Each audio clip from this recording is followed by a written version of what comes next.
Chicago's Morning Answer with Dan and Amy continues now, and make sure to stay tuned to catch me, Mike Gallagher, coming up at 9, only on AM 560, The Answer. Good morning, Dan and Amy. Once upon a time, before the last major tax reform package was pushed through the Congress, a young man from Dixon, by way of Tampico, Ronald Wilson Reagan. By way of Eureka College. Well, correct, yeah. He addressed the nation in 1985 to make the case for tax reform proposal. And listen to what President Reagan laid out back in 85. We're reducing tax rates by simplifying a complex system of special provisions that favor some at the expense of others. Restoring confidence in our tax system means restoring and respecting the principle of fairness for all. This means curtailing some business deductions now being written off.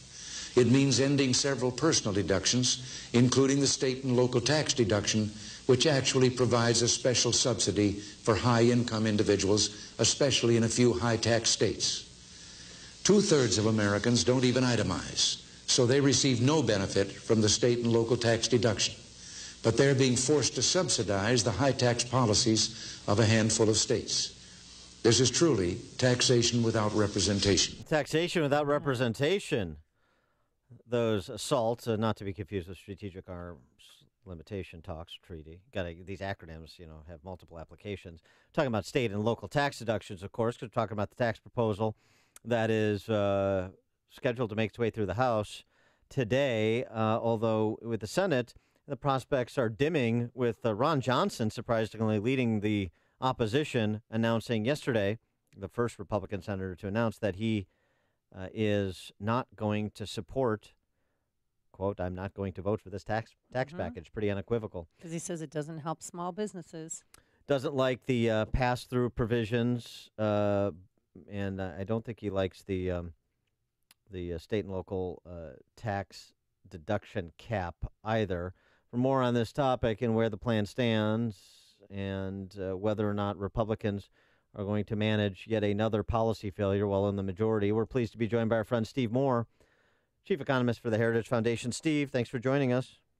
Hi, Dan. Hi, Amy. By the way, I was there in 85 and 86 when Reagan did that historic tax reform, and that's a great clip you guys found. I mean, he's exactly right. So here we are, 32 years later, and we're still letting these high-tax states like Illinois and like California and New York write off their taxes. It's an outrage. And look, I don't understand quite why Senator Johnson has now said he's not necessarily for this tax cut, but I'll say this: I think that I think in the end he'll be there. I think this is going to get done. And by the way, I think the big new initiative is getting rid of this Obamacare tax. I think it's a stroke of genius. The mandate, it's a really smart thing because look, what this does is it basically is a tax on low income. The Obamacare tax is a tax on low income people. So and it forces people to buy insurance that they don't want and can't afford. So I think that was I debated Ezekiel Emanuel yesterday. Do you know who he is? Oh, Zeke, yeah, sure, yeah, Dr. Death, 75 and out. How are you doing a favor to people by forcing them to buy insurance that they don't want? And he was saying, oh, well, I know better than they do. This is good for them, and so on. So, I mean, what hypocrites these liberals are. They keep saying it's a tax cut for rich people, and then they do a tax cut for poor people, and they're against that, too. But when it comes to the individual mandate, I mean, don't we need everybody to be in the pool to keep prices down, to keep the premiums down? No. Amy, what we need is affordable health care. We need a health care where everyone can buy the insurance package of their choice. We want everybody to have maximum competition, maximum choice, and we don't have that right now in the healthcare market. The people who are affected by the individual mandate, these are a lot of the lower income people, and there are also a lot of young people. They could buy. This is the amazing thing. We are subsidizing people to buy Obamacare, right? And we're taxing them if they don't buy Obamacare, and they still don't want it.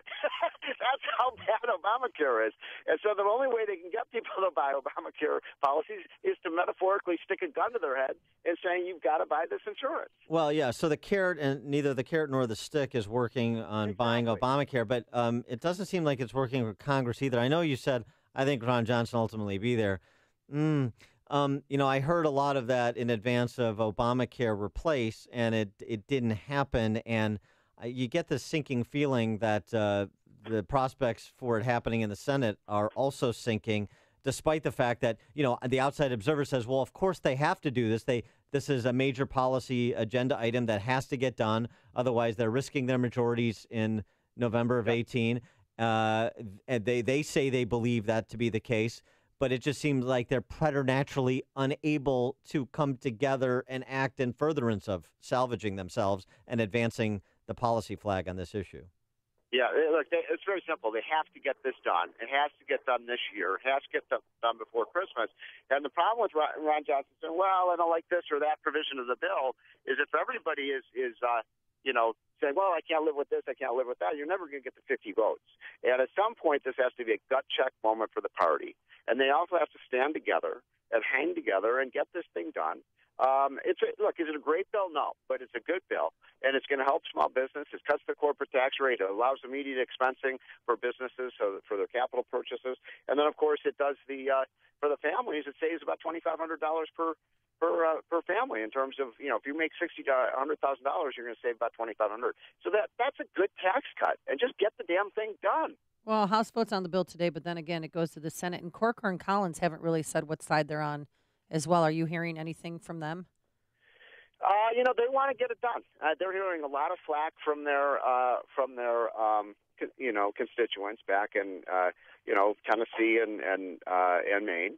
And I think they want to get it done. The problem is they have to start getting serious about it. Now we got a problem, by the way, with Alabama. If we lose that Senate seat, which it looks like they may very well do, then the new senator is sworn in by December 13th. They got to get the thing passed now before December 13th, because I'm sure the Democrat isn't going to vote for it. So I don't know. I'm a little frustrated. This should have been done many months ago, but I still think they're going to get it done before Christmas. I do. I think they're doing it the hard way, but I think they're going to get it done. Is the fundamental problem that some of these senators are feeling heat from a politically potent, if minority part of their electorate, which is sort of the upwardly mobile, working rich, if you will, the people that are making decent six-figure salaries that are really going to be the ones largely financing the relief for middle-income families? Well, what you're hearing now is the swamp creatures that don't want tax reform, right? These are the businesses that, these are the realtors, the home builders.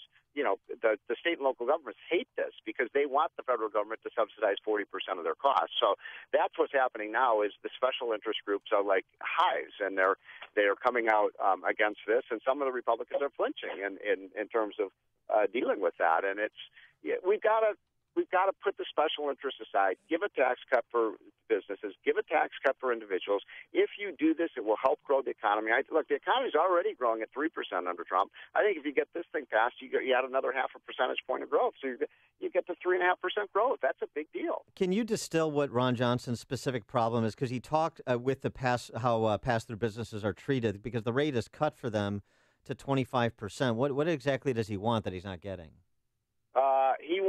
He has a legitimate right. The tax cut for small businesses is not as good as when I put this plan together for Trump with Larry Kudlow, we had a 15% tax rate on small business. Mm-hmm. And now they're saying you've got a 25% rate, but you only get that on 30% of your income. So, Dan and Amy, that's a 35% tax rate for these businesses. So that's not a big tax marginal, cut for small businesses. Yeah, right. Well, Senator Johnson got a phone call last night from President Trump, so don't know yet if he'll change his mind. But what again, the millions of middle-income people, the left keeps saying that they can end up seeing a tax increase. How is that possible? If you itemize your deductions and you live in a very, very high-tax state like Illinois and Minnesota and New York and California, you might pay up. But look, 2/3, as you just played from that clip, it was true then, it's true today when Reagan said it, 2/3 of Americans don't even itemize their deductions. So the only people who really itemize and get the big benefit of all these tax breaks are the very rich. All right. He is Steve Moore, Wall Street Journal columnist, chief economist for the Heritage Foundation. Steve, thanks as always for joining us. Appreciate it.